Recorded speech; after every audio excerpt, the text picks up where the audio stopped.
market intervention. That's just another word for market manipulation. These bankers are keen to keep rates low by making credit available, but they have two very devastating effects on the global economy. Number one, they are penalizing workers whose pension funds are being put at risk, and they're also making it impossible for the natural supply and demand curve to come into sync in the global markets, and debt is building up like hot magma of hot money. It may look tranquil, but once it blows, look out. And the volcano, the famous volcano, when was the last time it erupted? Hekla. Yes, Hekla. We get some kind of volcanic eruption like every third or fourth year here. Oh, really? Is there one due at Hekla? Well, there are actually several due. Really? So when Hekla blows, is there a counterparty risk somewhere that's going to mitigate that lava flow? Oh yeah, but the area around Hekla is actually deserted. So a lot of people build houses right under Hekla, right in that area. Not really. I mean, it's. Would you build a house there?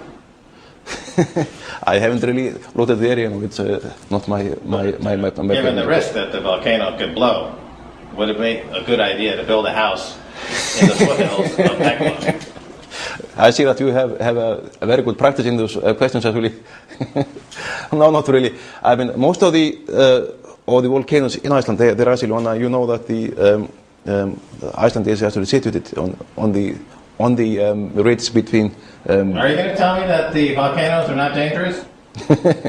That I should just. If you stay, away from them, but they actually can actually present a great hazard. Like in 1783, we had a huge volcanic eruption. Right. And after that, about 20% of the population died. And actually, some people say. What percentage of the population died? About 20%. In what year? 1783. 1783. Yes. So that was before a lot of these derivative contracts. Oh yes, that was before. Some people actually say that the French Revolution actually happened because of this volcanic eruption. Why is that? Because then you had dark skies in Europe and bad harvest.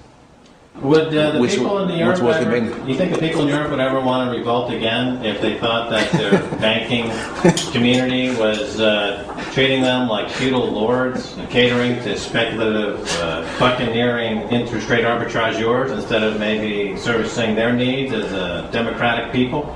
That is a good question. You should ask Le Pen or some other figure. Le Pen? Yeah.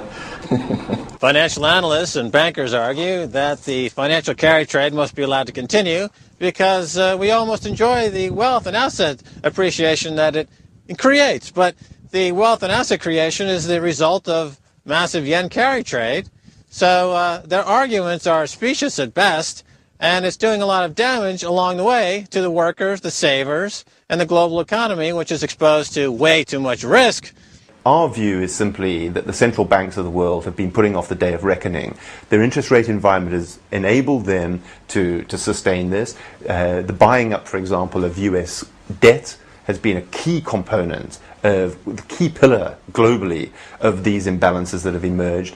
But the longer they delay this, the more serious the day of reckoning is going to be, and it will come.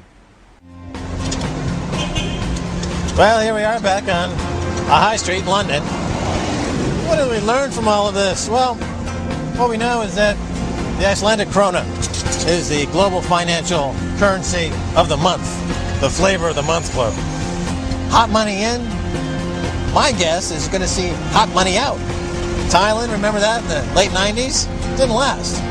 And of course, what will happen to all of these brokers and bankers and private equity groups and hedge fund managers once the party's over? The punch bowl is taken away, and Iceland no longer has the hot currency of the month.